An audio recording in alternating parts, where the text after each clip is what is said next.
Sapir-Whorf hypothesis that languages are constitutive of culture, they are vehicles for distinctive ways of life, distinctive Volksgeisten, to use the German expression, distinctive world views. Some people would make that argument. But even if you were to accept this view, and I think this view is somewhat problematic with its excessively organic imagery, its groupist ontology, even if you accept a kind of weak version, a weak Sapir-Whorf view, a weak Humboldtian view, a weak Herderian view, still the substantive, ideational, and normative content of language would be relatively thin compared with that of religion. Whereas religions, at least some religions, certainly the Abrahamic religions, have highly elaborated ideational and normative content. They are carriers of substantively different ways of life. They, or some versions of them, may make claims to regulate public as well as private life, and therefore discursive struggles to represent, characterize, and define religions are intense and high-stakes struggles. And this can be seen by considering the ways in which Islam, for example, is represented, and the struggles over the representation of Islam in public discourse in North America and Europe, and of course the same can be seen in Russia as well. There is an intensely contested field of struggles in which both Muslims and non-Muslims participate, struggles to define and represent Islam, whereas there are no analogous struggles to define and represent Spanish in the US. There is politics over Spanish, but there's no high-stakes struggles to say, what is Spanish? What does it mean? And so on. There are no high-stakes struggles to define and represent Arabic or Turkish in Europe, for example. And Islam is criticized and devalued and in some cases stigmatized in these representational struggles in ways that have no counterpart in the domain of language. So, those are my three domains. As I said, the paper on which this lecture is based considers a fourth domain, the domain of informal social relations, but I'm going to skip over that here. And I want now, in conclusion, to try to tie things together. In contemporary liberal settings, both political and economic forces are much more profoundly inegalitarian. They contribute much deeper forms of inequality with respect to language than with respect to religion. But, on the other hand, symbolic and discursive processes are more inegalitarian. They contribute deeper forms of inequality with respect to religion. So let me try to then unpack this summary statement a bit. I've argued that public life is massively and inescapably languaged. It operates not just in and through language in general, but in and through a particular language or a small set of languages. As a result, any kind of general impartiality or neutrality towards language is impossible in modern conditions. Even though, of course, a few states do mandate equal treatment for a small number of long-established languages. States must massively privilege a particular language or a small set of languages, whereas they need not privilege any particular religion, even if, as I admitted, full religious neutrality is impossible. And in liberal polities, minority religious beliefs and practices enjoy legal protections and guarantees of equal treatment that are not generally available to minority languages, and certainly not available to the languages of immigrant minorities. And it's important to note that the protections and guarantees of equal treatment that are available to minority religions do extend to immigrant religions. They're not simply confined to long-standing religions. Religious tests for access to goods and services, and I'm thinking especially here of citizenship itself, are unthinkable in liberal states, whereas linguistic tests and qualifications are seen as routine and legitimate.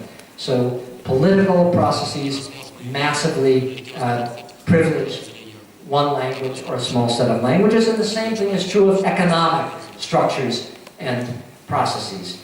Language is what one theorist has called a hyper-collective good. Not just a collective good, but a hyper-collective good whose value increases with each additional speaker. It's a kind of network effect, where a network is more valuable the more people are in the network. A language, in this respect, is a network.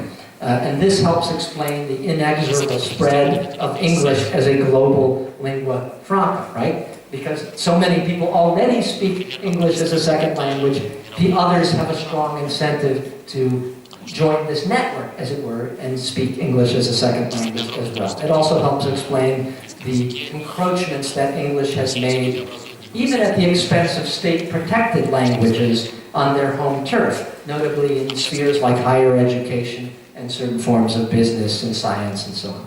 And at the other end of the spectrum, the communication value and economic value of very small languages decreases as the number of speakers decreases, and this can feed a spiral of decline that dooms most small languages that are unprotected by a state apparatus to extinction. Religion is, of course, a collective enterprise, but unlike language, it's not a hyper-collective good, and therefore religious communities are less sensitive to the dynamics of economic demography.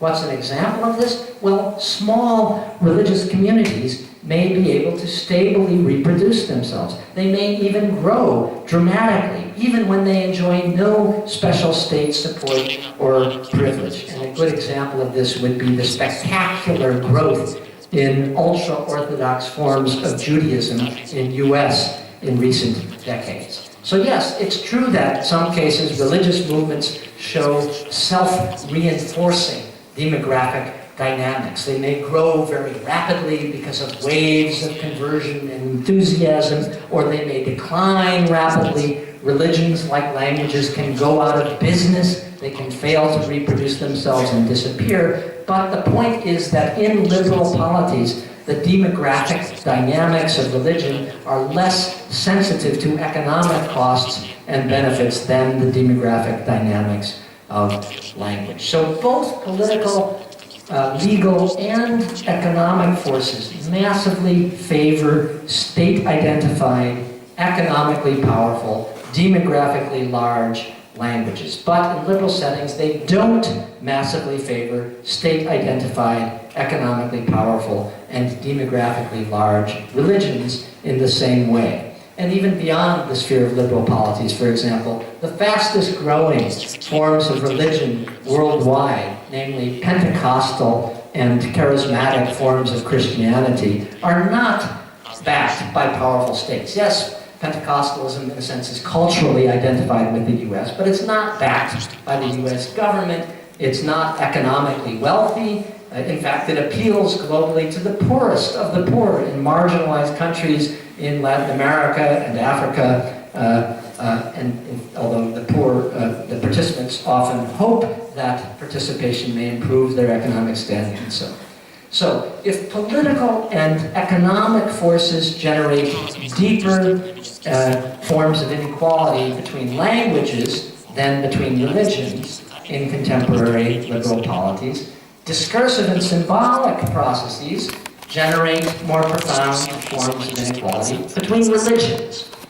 And this is because religious difference is vulnerable to deeper and more totalizing forms of devaluation and stigmatization than linguistic difference.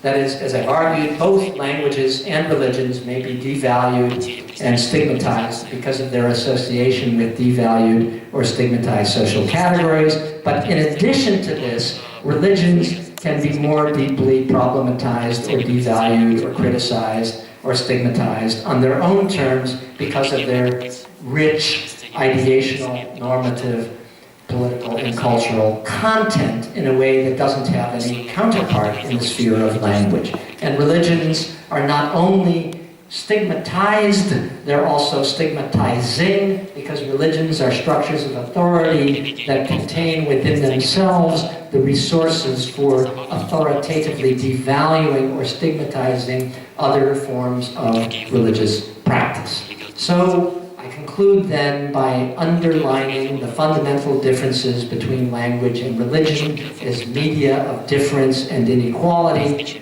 Religion is culturally and politically thicker and more authoritative, but generally more compartmentalized in the modern world.